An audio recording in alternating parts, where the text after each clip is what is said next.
Skont aġenziji tal-aħbarijiet internazzjonali, rapport tan-Nazzjonijiet Magħquda jinkludi lil Malta bħala waħda mill-vittmi tat-tank virtwali ġej mill-Korea ta' Fuq allegatament biex jiffinanzja il-programm nukleari ta' dan il-pajjiż.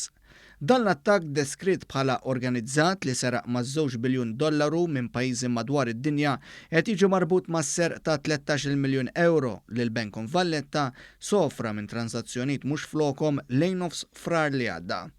L-Aġenziji ta' Aħbarijiet Barranin l-Associated Press u Reuters semmew li fost in-numru ta' pajjiżi li sfaw vittmi ta' hacking qawwi hemm tlieta fl-Ewropa, il-Polonja, l-Slovenja u Malta. Dan ir-rapport minn esperti ġie ppreżentat lill-Kumitat dwar is-sanzjonijiet tal-Korea ta' Fuq fih dan il-Kunsill tas-Sigurtà tan-Nazzjonijiet Magħquda u jispjega kif sar attakk fuq banek u attivitajiet finanzjarji marbuta fost l-oħrajn mal-cryptocurrencies. Ir-rapport jingħad li jitkellem dwar kif xibka ta' attakki xpronati minn hackers Koreani kienu qed jiġbru flus biex jiġu finanzjati l-operazzjonijiet nukleari tal-pajjiż komunista.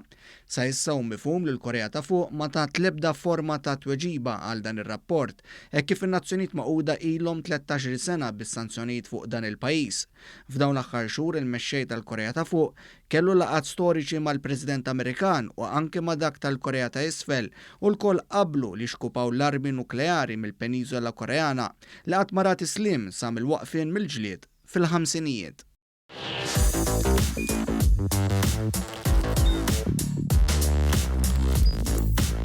Idħol fuq one.com.mt u hemmhekk tista' tara l-programmi kollha li jxandru fuq One permezz ta' One Play.